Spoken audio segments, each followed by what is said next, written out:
आप सभी को बहुत बहुत नमस्कार। आशा करता हूं कि मेरी आवाज़ आप तक पहुंच रही होगी।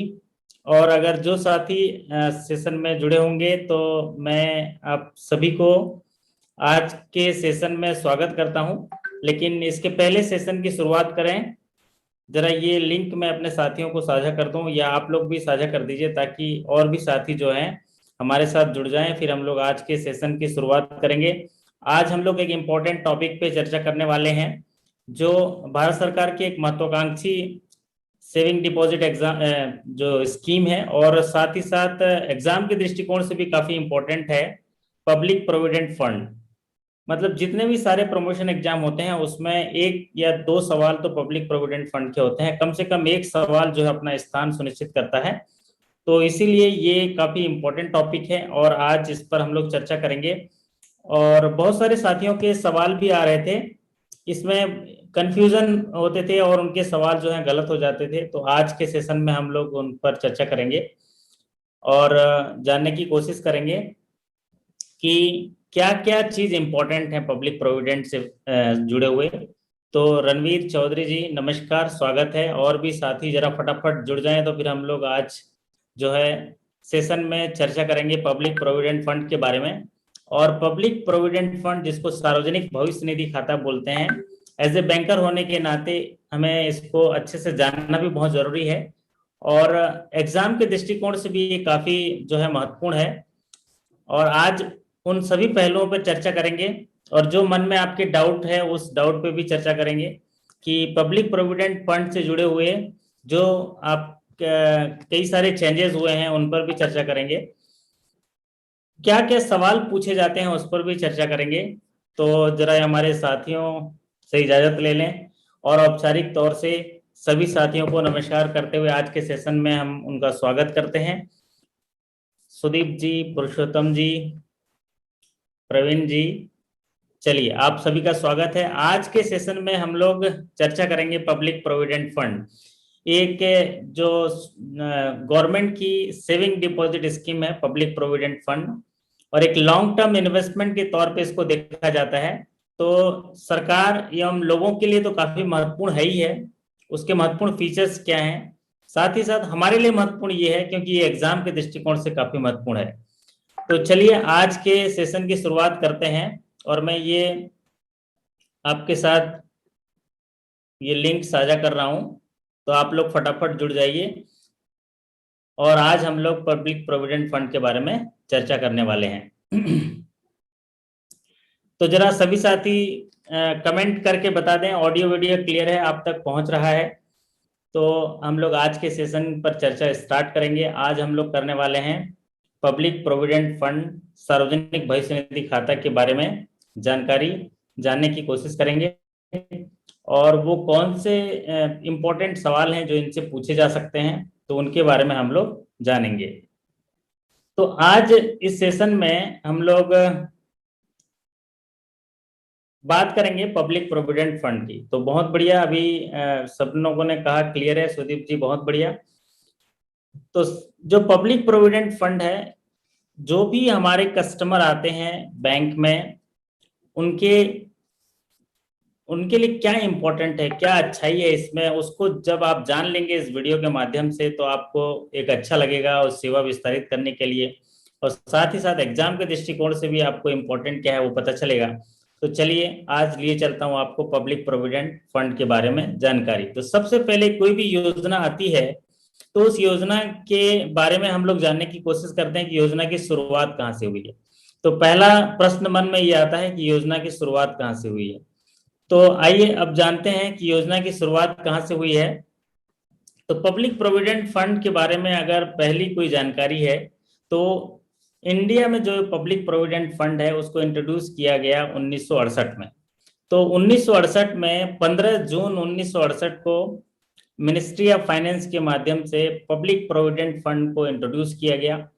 तो कोई भी स्कीम अगर लॉन्च होती है तो हमको उसका किस तारीख को लॉन्च हुआ है, कब आया, ये योजना की शुभारंभ कब हुआ है, ये जानकारी होना बहुत जरूरी है।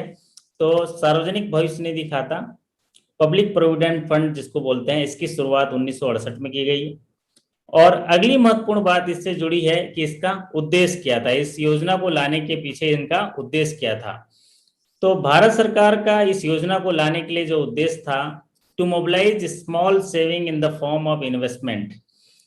भारत सरकार की जो ये योजना थी, पब्लिक प्रोविडेंट फंड अभी जो चल रही है, इसका जो प्रमुख उद्देश्य था स्मॉल सेविंग इन्वेस्टमेंट को मोबिलाइज करना।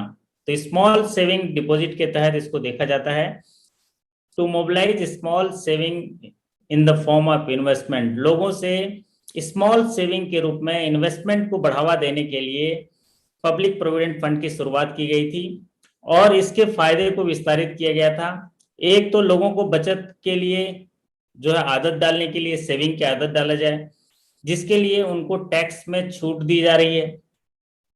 तो ये ऑब्जेक्टिव था कि लोगों को जो है स्मॉल सेविंग डिपॉजिट के लिए, इन्वेस्टमेंट के लिए जो है मोबिलाइज किया जाए, उसमें सेविंग की आदत डाली जाए, टैक्स बेनिफिट दिया जाए और एक हाई रिटर्न दिया जाए, मतलब जो है गवर्नमेंट की तरफ से गारंटीड रिटर्न दिया जाए और एक लॉन्ग टर्म इन्वेस्टमेंट। तो ये जो ऑब्जेक्टिव हैं, ये एग्जाम के दृष्टिकोण से जो है पूछे नहीं जाते हैं, लेकिन आपकी जानकारी के लिए है कि पब्लिक प्रोविडेंट फंड का जो ऑब्जेक्टिव है, to mobilise small saving in the form of investment, saving cum tax saving scheme, saving high return tax saving, जिसको हाई रिटर्न जो नॉर्मल डिपॉजिट के अगर देखा जाए तो उनकी तुलना किया जाए तो इसमें ज्यादा रिटर्न्स होते हैं, गवर्नमेंट गारंटीड रिटर्न होता है, एक सेफ इन्वेस्टमेंट माना जाता है और एक लॉन्ग टर्म इन्वेस्टमेंट माना जाता है, क्योंकि इसका जो टेन्योर है वो लंबा होता है। तो चलिए और आगे जानते हैं इसके बारे में महत्वपूर्ण चीज, और वो है इसके अट्रैक्टिव फीचर क्या है। इसके अट्रैक्टिव फीचर में सबसे महत्वपूर्ण फीचर जो है वो है सेफ इन्वेस्टमेंट। ये एक ऐसा इन्वेस्टमेंट है जहां पर ये इसको सिक्योर इन्वेस्टमेंट बोला जाता है, क्योंकि ये गवर्नमेंट डिपॉजिट स्कीम्स है और इसमें जो डिपॉजिट्स करते हैं उसका जो डिपॉजिट्स है वो गवर्नमेंट के पास रहता है, तो ये सेफ इन्वेस्टमेंट कहलाएगा। तो इसका एक महत्वपूर्ण आकर्षण का जो केंद्र है वो है सेफ इन्वेस्टमेंट। जो दूसरा महत्वपूर्ण फीचर है वो है टैक्स सेविंग। जो भी डिपॉजिट यहाँ पर इन्वेस्ट किया जाएगा उस पर कोई भी प्रकार का टैक्स नहीं लगेगा, न ही उसके रिटर्न्स पर टैक्स लगेगा। तो पहला महत्वपूर्ण अट्रैक्टिव फीचर है सेफ इन्वेस्टमेंट है, बिल्कुल सिक्योर्ड है, किसी तरह का कोई भी खतरा डूबने का नहीं है, तो सेफ इन्वेस्टमेंट है। दूसरा महत्वपूर्ण फीचर है कि टैक्स सेविंग है, इस डिपॉजिट पर कोई भी प्रकार का टैक्स नहीं लगेगा और उसके इंटरेस्ट पर भी टैक्स नहीं लगेगा। और तीसरा महत्वपूर्ण फीचर है गारंटीड रिटर्न्स, इसके रिटर्न्स जो हैं गारंटीड हैं, जो भी रेट ऑफ इंटरेस्ट सरकार द्वारा डिसाइड किया गया है उसके माध्यम से उनको गारंटीड रिटर्न्स मिलेगा। तो ये जो है अट्रैक्टिव फीचर है। अब अगला जो अट्रैक्टिव फीचर है उस पर हम लोग चर्चा करेंगे, वो इसका जो है मूल मंत्र है, इसके जो आधारभूत स्तंभ हैं पब्लिक प्रोविडेंट फंड के, वो है ट्रिपल ई एग्जम्पशन। तो जो ट्रिपल ई एग्जम्पशन है, यही एग्जाम में पूछा जाता है ज्यादातर सवाल कि पीपीएफ का जो मेन ऑब्जेक्टिव क्या है, पीपीएफ का मेन फीचर्स क्या है, तो वो है ट्रिपल ई एग्जम्पशन। तो ट्रिपल ई एग्जम्पशन में देखिए, इसमें पहला एग्जम्पशन है कि जो भी डिपॉजिट पे टैक्स है उस पर टैक्स नहीं लगेगा, मतलब पब्लिक प्रोविडेंट फंड में जो भी जमा किए जाएंगे उस पर टैक्स नहीं लगेगा। तो ये पहला एग्जम्पशन है। दूसरा एग्जम्पशन है जो भी डिपॉजिट यहाँ किए जाएंगे उस पर जो इंटरेस्ट इनकम होगा उस पर भी टैक्स नहीं लगेगा। और तीसरा एग्जम्पशन जो है वो ये मैच्योरिटी पर जो भुगतान किए जाएंगे उस पर भी टैक्स नहीं लगेगा। तो है ना, बिल्कुल 3 गुना फायदा कि triple E exemption of tax, tax के जो है ट्रिपल ई एग्जम्पशन है। तो एक बार जो राशि इसमें इन्वेस्ट करी जाएगी उसमें टैक्स नहीं लगेगा, जो इंटरेस्ट अर्न हो रहा है उसमें टैक्स नहीं लगेगा और जो मैच्योरिटी है उसमें टैक्स नहीं लगेगा। तो ये महत्वपूर्ण फीचर है आपको जानने के लिए भी और सरल तरीके से समझने के लिए भी। चलिए अगली महत्वपूर्ण बात है इसकी एलिजिबिलिटी किसे है, इसकी योग्यता कौन है, कौन पीपीएफ अकाउंट खोल सकता है। तो any Indian citizen can open the public provident fund. तो कोई भी भारतीय नागरिक जो है इसको ओपन कर सकता है। Any Indian citizen can open the public provident fund, कोई भी भारतीय नागरिक इसको खोल सकता है और इसके स्मॉल सेविंग के माध्यम से लॉन्ग टर्म इन्वेस्टमेंट करके एक गारंटीड रिटर्न पा सकता है और टैक्स बेनिफिट ले सकता है। तो एलिजिबिलिटी है एनी इंडियन सिटीजन और only one PPF account is allowed to open, केवल एक ही पीपीएफ अकाउंट जो है उसको अनुमति दी जाएगी खोलने के लिए। और चूंकि पीपीएफ अकाउंट जो है नेशनलाइज्ड बैंकों में और जो एथराइज्ड और सेंटर्स हैं जो पोस्ट ऑफिस हैं इनमें भी ओपन किए जाते हैं, तो एक व्यक्ति का केवल एक ही पीपीएफ अकाउंट खोला जाएगा, ये एलिजिबिलिटी क्राइटेरिया है। और एनआरआई और एचयूएफ जो है इसके लिए एलिजिबल नहीं है अकाउंट ओपन करने के लिए। पहले एचयूएफ को इसमें इजाजत थी खोलने के लिए, लेकिन इसमें बंद कर दिया गया है। तो अभी की स्थिति में eligibility, any Indian citizen can open only single PPF account, NRI and HUF are not eligible for account opening. चलिए अगली महत्वपूर्ण बिंदु पे चलते हैं। इसका जो महत्वपूर्ण है टेन्योर, ये एग्जाम के दृष्टिकोण से महत्वपूर्ण है जानने के लिए, वो है टेन्योर। कई बार सीधे सवाल पूछ देता है पब्लिक प्रोविडेंट फंड का जो है लॉक इन पीरियड कितना है या टेन्योर कितना है। तो जो पब्लिक प्रोविडेंट फंड है उसका लॉक इन पीरियड है मिनिमम 15 ईयर्स। जो ये इसीलिए इसको लॉन्ग टर्म इन्वेस्टमेंट कहा जाता है, क्योंकि जो भी व्यक्ति पब्लिक प्रोविडेंट फंड के तहत खाते खोलता है तो उसको 15 सालों तक जमा करना होता है। तो 15 सालों तक जमा करना होता है, उसकी मैच्योरिटी होगी 15 सालों के बाद। तो ये हो गया आपका लॉक इन पीरियड। साधारण तौर से इसका लॉक इन पीरियड मिनिमम जो है 15 ईयर्स हुआ। तो अगर आपसे ये सवाल पूछा गया कि पब्लिक प्रोविडेंट फंड का टेन्योर क्या है या पब्लिक प्रोविडेंट फंड का जो पीरियड क्या है जमा करने का, तो वो होगा मिनिमम 15 ईयर्स। तो उसका लॉक इन पीरियड जो है 15 ईयर्स है। और 15 वर्षों के बाद जब ये मैच्योर हो जाता है तो इसको 5-5 सालों के ब्लॉक में इसको बढ़ाया जा सकता है। तो minimum lock in period is 15 years and it can be extended in block of 5 years. तो 15 सालों का इसका टेन्योर है और इसको जो है 5-5 साल जो है बढ़ाया जा सकता है। तो ये एक महत्वपूर्ण फीचर है इसका जो याद रखने की जरूरत है। तो आप लोग को याद भी हो गया होगा सेशन के दौरान जब हम अभी पढ़ रहे हैं, तो आपको याद हो गया होगा कि पब्लिक प्रोविडेंट फंड का जो पीरियड है वो कितना होगा, 15 ईयर्स होगा। चलिए अगली महत्वपूर्ण जो बात होती है, जो हमारे साथियों का भी डाउट होता है, वो होता है इस पर कि इसमें मिनिमम जमा राशि कितनी होगी खाता खोलने के लिए। मतलब जिस समय व्यक्ति खाता खोलने के लिए आता है उस समय कम से कम उसको कितना रुपए जमा करना है, यहाँ पर थोड़ा सा डाउट होता है। तो minimum deposit for account opening जो है वो 100 रुपीज कर दिया गया है। पहले ये 500 था, अब इसको जो है 100 रुपीज कर दिया गया है। तो ये आप लोग चाहो तो नोट कर सकते हैं, और नोट कर लेंगे तो आपको बड़ा अच्छा रहेगा। सच्चिदानंद श्रीवास्तव जी गुड इवनिंग करते हैं, बहुत बहुत नमस्कार श्रीवास्तव जी। तो आप जो है कई साथियों को कंफ्यूजन होता है। मनीष तिवारी जी कैसे हैं, नमस्कार। जी हाँ, तैयारी अच्छी चल रही है। जी हाँ, मौसम कैसा भी रहे, अभी बारिश हो रही है और शानदार बारिश हो रही होगी। आपके यहाँ भी बारिश हो रही होगी, लेकिन यहाँ पर जब हम अभी सेशन ले रहे हैं तो शानदार बारिश हो रही। लेकिन है बारिश तो कितना भी बरस ले, ये प्यास तो एग्जाम होने के बाद ही बुझेगी या सफलता पाने पर ही बुझेगी। जी हाँ, तो उसी की तैयारी में हम लोग समय के साथ साथ हम लोग पढ़ते रहते हैं, चाहे कोई भी ऋतु हो हम अपना अभ्यास जारी रखते हैं। तो यहाँ पर जो इम्पोर्टेंट क्वेश्चंस की बात हम कर रहे थे कि minimum deposit for account opening for public provident fund. अगर कोई व्यक्ति पब्लिक प्रोविडेंट फंड के तहत जो है खाता खोलने के लिए आता है, तो अगर खाता खोलता है तो मिनिमम अकाउंट ओपनिंग जो इन्वेस्टमेंट है उसका 100 रुपीज है। तो ये फीचर जो है आप याद रख लीजिए। अगला है कि minimum deposit in financial year. अब ये तो खाता खोलते समय 100 रुपीज हो गया, लेकिन अगर फाइनेंशियल ईयर की बात करें तो फाइनेंशियल ईयर में मिनिमम डिपॉजिट जो होना चाहिए वो है 500। तो ये 500 के बारे में हमारे सभी साथियों को जो है इसमें कोई डाउट नहीं है। डाउट रहता है वो 100 रुपीज वाले में कि 100 रुपीज का क्या है। तो 100 रुपीज वो राशि है जहां पर खाता खोलते समय उसको 100 rupees minimum account opening deposit के तौर पे जमा करने होते हैं। अब रही बात फाइनेंशियल ईयर की, उस वित्तीय वर्ष में जो है मिनिमम जमा करना है 500। तो इस योजना के जो महत्वपूर्ण फीचर्स हैं उसके बारे में हम लोग चर्चा कर रहे हैं। Minimum deposit in financial year 500। चलिए अगली जो महत्वपूर्ण बात है, जो आकर्षण का है और ज्यादातर सवाल जो है इसके पूछे जाते हैं, वो है आपके स्क्रीन पर कि maximum deposit in financial year for public provident fund. तो पब्लिक प्रोविडेंट फंड के तहत सार्वजनिक भविष्य निधि खाता में एक वित्तीय वर्ष में अधिकतम कितना जमा कर सकते हैं या अधिकतम इसमें कितना जमा की जा सकती है, वो राशि है ₹1,50,000। तो 1,50,000 जो है ये जो है मैक्सिमम डिपॉजिट है फाइनेंशियल ईयर में, ₹1,50,000। तो यहाँ पर देखिए तीन चीजें आई जमा में। पहला तो है अकाउंट ओपनिंग के लिए मिनिमम जो डिपॉजिट के राशि है वो है ₹100। अगर पब्लिक प्रोविडेंट फंड में खाता खोलने के लिए ₹100 मिनिमम चाहिए। अगर फाइनेंशियल ईयर की बात आए कि एक फाइनेंशियल ईयर में मिनिमम डिपॉजिट कितना करना है, तो ₹500। और अगर maximum deposit in financial year की बात आए तो वो होगा 1,50,000।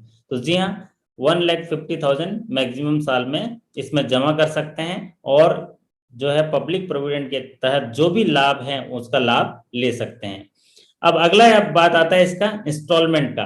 तो इसमें कितने इंस्टॉलमेंट जो है जमा करने होते हैं। तो पहला तो है कि मिनिमम एक इंस्टॉलमेंट तो जमा करना ही करना है।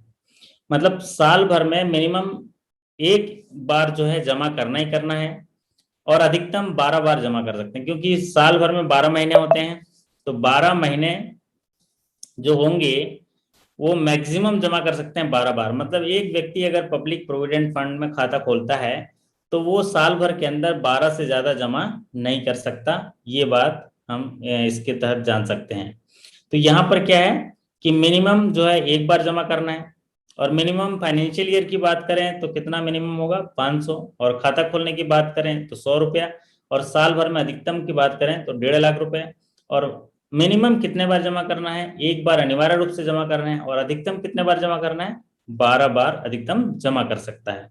चलिए अगली महत्वपूर्ण बात है इसमें आता है वो है नॉमिनेशन। कि नॉमिनेशन की फैसिलिटी इसमें अवेलेबल है कि नहीं है। तो नॉमिनेशन की फैसिलिटी बिल्कुल इसमें अवेलेबल है, अलाउड है। और नॉमिनेशन जो है, जो भी नॉमिनेशन का रूल है, सिंगल जो नॉमिनी है वो भी कर सकते हैं, एक से ज्यादा नॉमिनी भी कर सकते हैं। तो नॉमिनेशन जो है इस योजना में अलाउड है। तो हालांकि एग्जाम के दृष्टिकोण से ये इंपॉर्टेंट नहीं है, नॉमिनेशन से जुड़ा हुआ है, पब्लिक प्रोविडेंट फंड में सवाल नहीं पूछेगा, लेकिन फिर भी ये इसका फीचर है, नॉमिनेशन अलाउड है। तो अगला महत्वपूर्ण चीज हम बात करते हैं इसमें ज्वाइंट अकाउंट। तो joint account public provident fund के लिए अलाउ नहीं है, क्योंकि आप इसके फीचर्स के बारे में जाने होंगे कि इसमें एक व्यक्ति जो है वो एक ही पब्लिक प्रोविडेंट फंड खाते का लाभ ले सकता है। तो इसीलिए यहाँ पर ज्वाइंट अकाउंट अलाउड नहीं है। तो joint account are not allowed for public provident fund. लेकिन ये अगर माइनर के केस में है, अगर माइनर के केस में गार्जियन के साथ अगर खाते खोले जाते हैं तो वहां पर अलाउ है, लेकिन अदरवाइज ज्वाइंट अकाउंट जो है अलाउ नहीं है। तो ये आपको याद रखने की बात है कि ज्वाइंट अकाउंट जो है अलाउ नहीं है, लेकिन माइनर के अगर है तो अंडर गार्जियनशिप में वो अलाउड है। चलिए अगली महत्वपूर्ण बात जानते हैं, लोन के बारे में जानते हैं कि लोन के बारे में इसका क्या फीचर है, लोन के बारे में जानते हैं।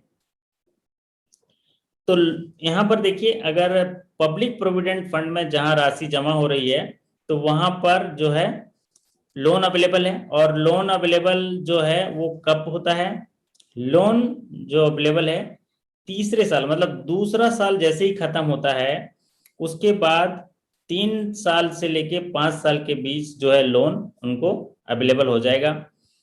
तो loan against public provident fund is available between 3rd year to 5th year. इसको समझते हैं कि दूसरा साल का जो कंट्रीब्यूशन है वो हो गया, दूसरा साल खत्म हो गया, तो जब तीसरा साल स्टार्ट होता है वहां से लेके 5वें साल तक जो है ये लोन फैसिलिटी जो है अवेलेबल है।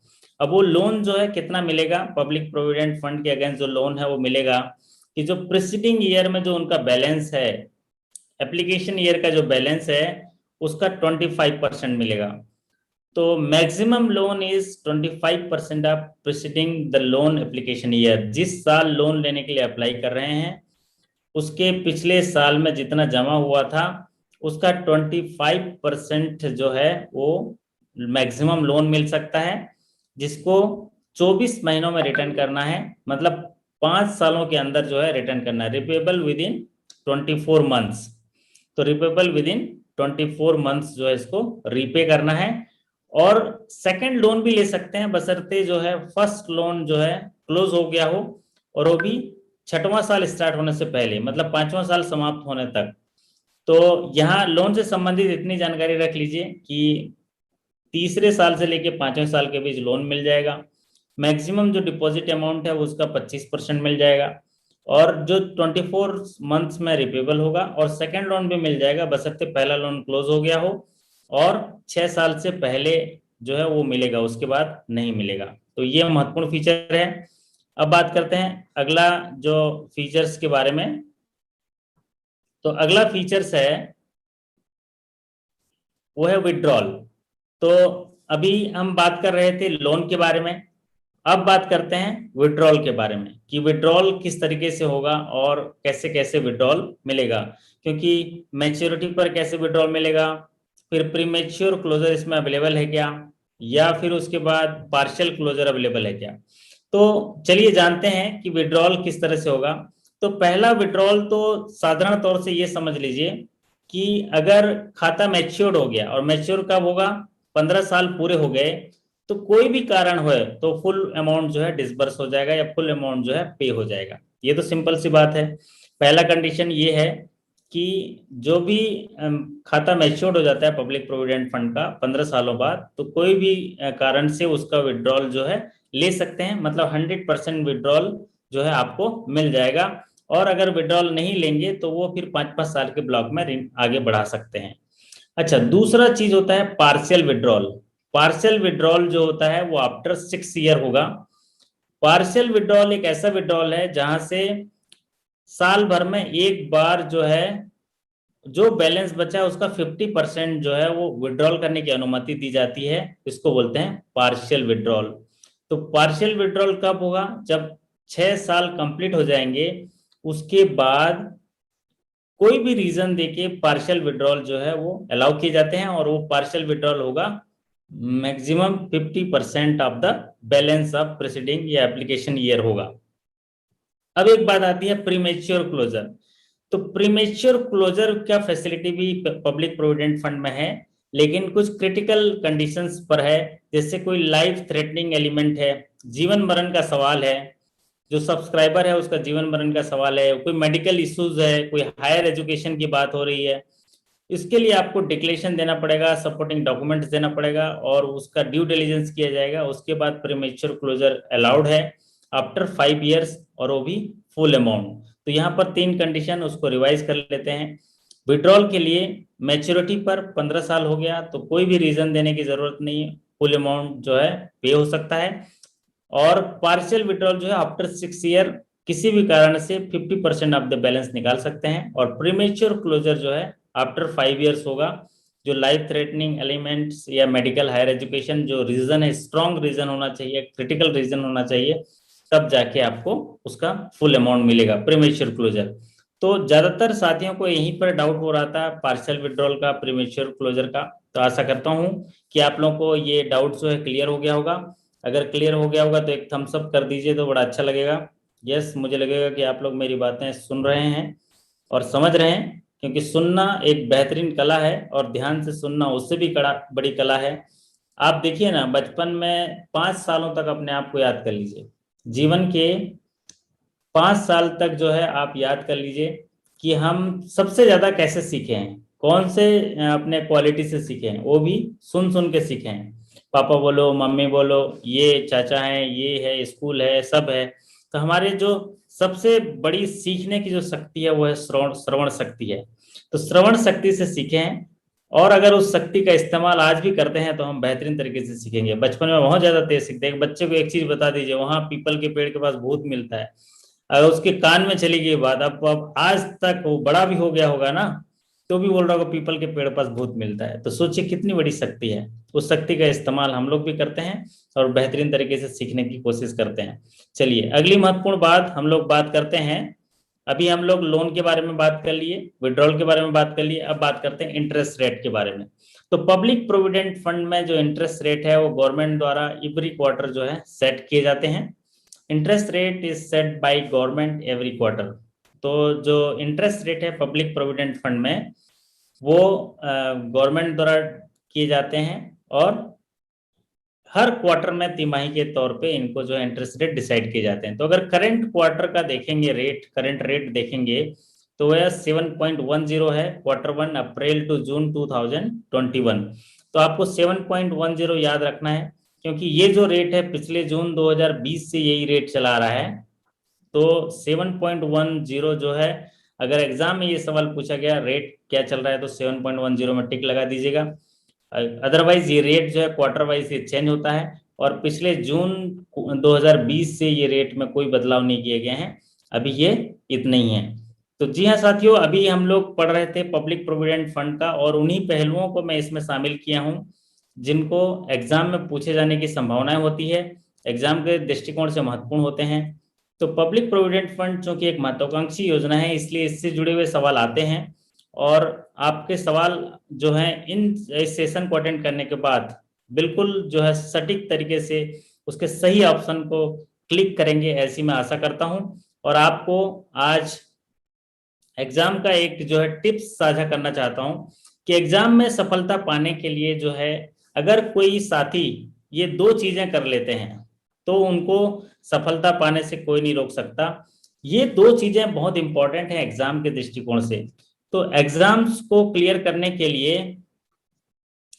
हमारे साथियों को करना क्या चाहिए, ये दो चीजें। पहला तो रिकॉल्ड क्वेश्चन जो है पिछले 1 साल या 2 साल, 2 साल का ले लीजिए, अगर पिछले 2 साल के आपके पास रिकॉल क्वेश्चंस हैं, आप जिस एग्जाम में भाग लेने जा रहे हैं उस एग्जाम के अगर रिकॉल क्वेश्चन आपको कहीं से कलेक्ट हो गए तो उस रिकॉल क्वेश्चन को रीड कर दीजिए।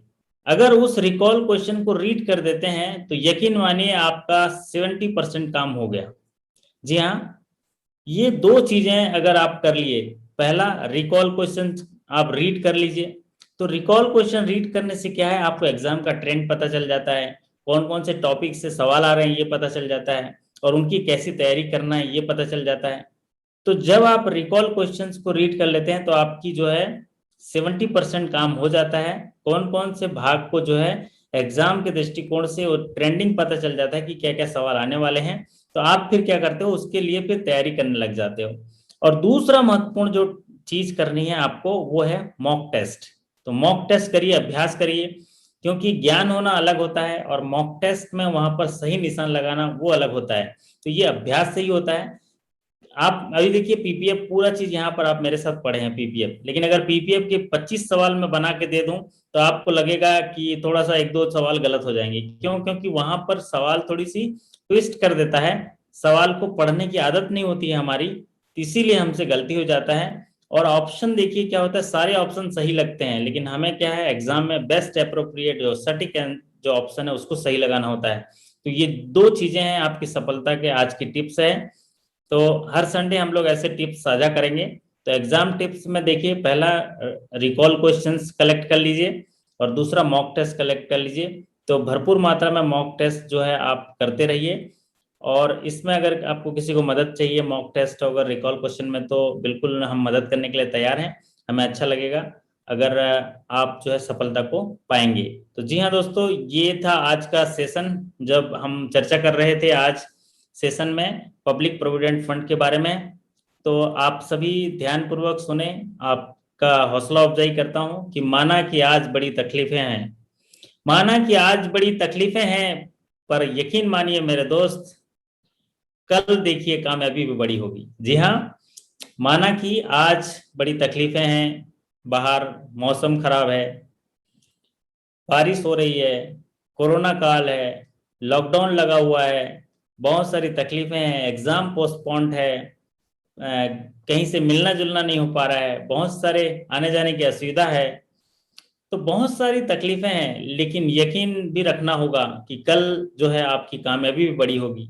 आपको ये हौसला रखना होगा और अपने जो सफलता की ओर कदम को आगे बढ़ाना होगा। तो जी हाँ साथियों, आप सभी को ये सेशन अच्छा लगा होगा, इसी आशा के साथ मैं ये स्लाइड जो है बंद कर रहा हूँ। ऐसे छोटे छोटे टॉपिक के माध्यम से जो मुझे इंपॉर्टेंट लगेगा मैं आपके साथ आता रहूंगा। और आप लोग जो है मॉक टेस्ट करते रहिए। जैसा मैंने कहा कि दो चीजें जरूर करिए, एक तो होता है रिकॉल क्वेश्चन और एक मॉक टेस्ट।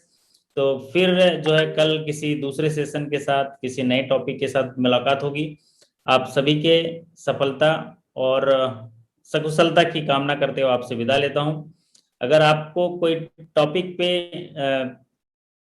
डाउट हो रहा है तो आप कमेंट सेक्शन में लिख दीजिए, तो फिर हम लोग उस टॉपिक पे जो है डिस्कशन के लिए आ जाएंगे। तो मुझे अच्छा लगेगा कि आप जो है किस टॉपिक पे चर्चा चाहते हैं। फिर हम लोग मुलाकात करेंगे अगले वीडियो में। आप सभी स्वस्थ रहें, मस्त रहें, हंसते रहें। Thank you so much. बहुत बहुत नमस्कार।